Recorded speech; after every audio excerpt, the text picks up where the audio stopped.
The Thorn Queen's crown. The night was so black it seemed to suck the bare breath from Sira's lungs. She crouched by the gnarled roots of the ancient yew, clutching the knobby staff of her stolen spoils.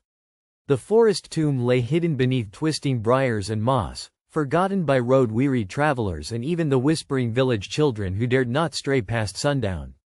But Sira, a thief with nimble fingers and a restless heart, had slipped beneath the thick canopy until she found it. An age-worn stone chest nestled among thorned roots and faded runes. And within it gleamed the crown of thorns, cursed and radiant, the Thorn Queen's crown. Its twisted filigree of burnished iron and dark ruby blooms hugged the circlet like thorny vines. The pieces seemed to pulse faintly in the moonlight, as though breathing with their own life. Sira barely dared touch it, yet there was a magnetic pull that urged her hand deeper into the shadows. She'd heard the older tales whispered in the smoky corners of taverns, stories of a queen whose heart had been consumed by jealous rage and whose crown bore the curse of her eternal wrath. None who stole from the forest's sacred tomb were said to escape unscathed. But the promise of riches was all the temptation Sira needed. With the crown hidden beneath her cloak, she slipped back through the brambles, her breath shallow and heart-hammering. The forest seemed too silent now, as if it were holding its breath, waiting. A twig snapped beneath her boot. She froze, eyes darting into the black thickets. Something moved, slow and deliberate, like the forest itself was stirring to life. The trees seemed to lean, sending chills of cold shadows sweeping across the ground. Vines twined tighter around trunks, leaves rustling with the faintest susurrus of whispers. Sira cursed herself. She broke into a run, branches scratching her face, roots clawing at her boots. The crown's weight felt heavier with every step, constricting like a noose. The forest wasn't just alive, it was hunting. The morning sun dappled through the leaves, painting the mossy floor with gold and green. Sira had reached the outskirts of the woodland grove, breath ragged and limbs aching. Behind her, a relentless chase rippled, a low, mournful moan that was neither beast nor wind. She dared not look back. The villagers of Nyra's Hollow eyed her with suspicion as she stumbled through the market square beside the crooked well. Their world was one where superstition thrived, where odd happenings were blamed on curses and old magic. It was said the Thorn Queen's wrath would claw through the woods to snatch any who dared defile her resting place. Sira ignored their fearful gazes, clutching the crown wrapped in a faded piece of cloth. In the safety of her meager shack, she examined it more closely. The thorns carved into the band were not ordinary metal. They seemed to quiver, shifting like real thorns from some cursed rosebush. A sudden chill filled the room, and Sira's breath caught. Outside, the wind howled, carrying the scent of damp earth and wild roses. Unease tightened in her chest. She'd heard stories of seekers cursed to wander the forest forever, their souls entwined with the trees. Was that her fate? That night, the nightmare came. Sira awoke to screams echoing through the darkness, not her own, but those of the forest.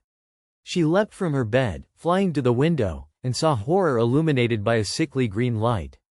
The trees outside writhed like serpents, their limbs twisting toward her home, thorns gleaming sharp as razors. Between the trunks, shapes moved, whispered thin figures cloaked in blooms and briars, their faces shadowy masks of thistle petals and rough bark. The Thorn Queen's forest had come calling. Desperately, Sira grabbed the crown, but its weight dragged from her fingers like a living thing resisting release. The cursed circlet's power surged, whispering promises of strength and vengeance. A voice coiled deep in her mind. You took what was mine. Return it, or be bound forever. Sira trembled. The voice was delightfully cruel and darkly beautiful, like a river of poison.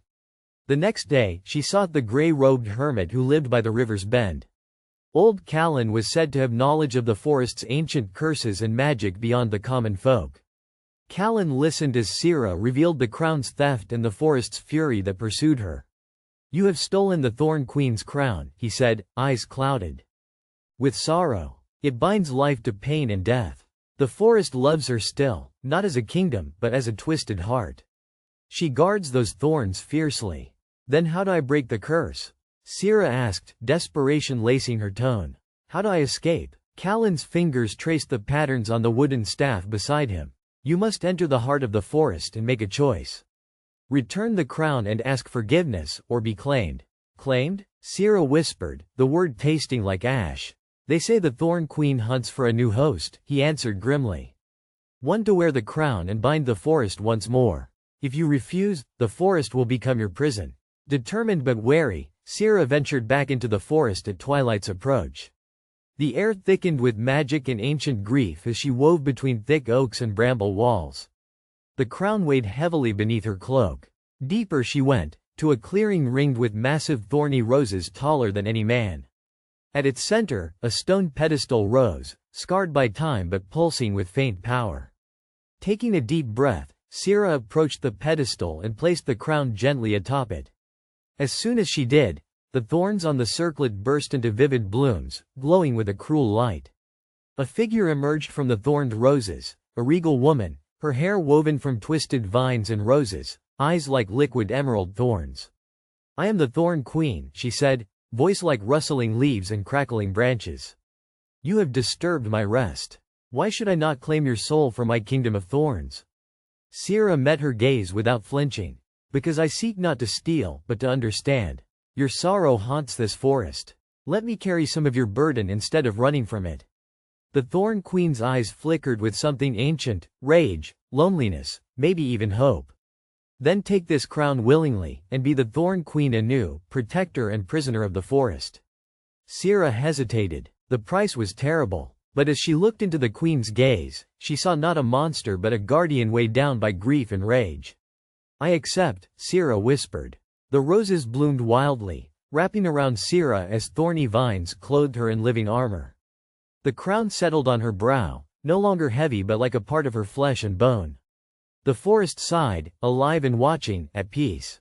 From that night forward, Sierra was the Thorn Queen, a guardian of the haunted forest tomb, a protector from those who sought to plunder its secrets. The curse did not vanish but transformed, no longer a punishment but a solemn duty. And those who dared steal again from the forest's heart found themselves lost in an endless maze of briars, their cries mingling with the whispering leaves, warning all who heard that the thorn crown was not a prize to be taken lightly. In time, villagers learned to respect the shadowed woods, leaving offerings at its edge and whispering prayers to the Thorn Queen, the fierce and sorrowful guardian beneath the woven canopy of thorns and stars. For not all curses are chains, and not all prisons are cruel. Some are places where grief becomes strength, and thorns grow into crowns.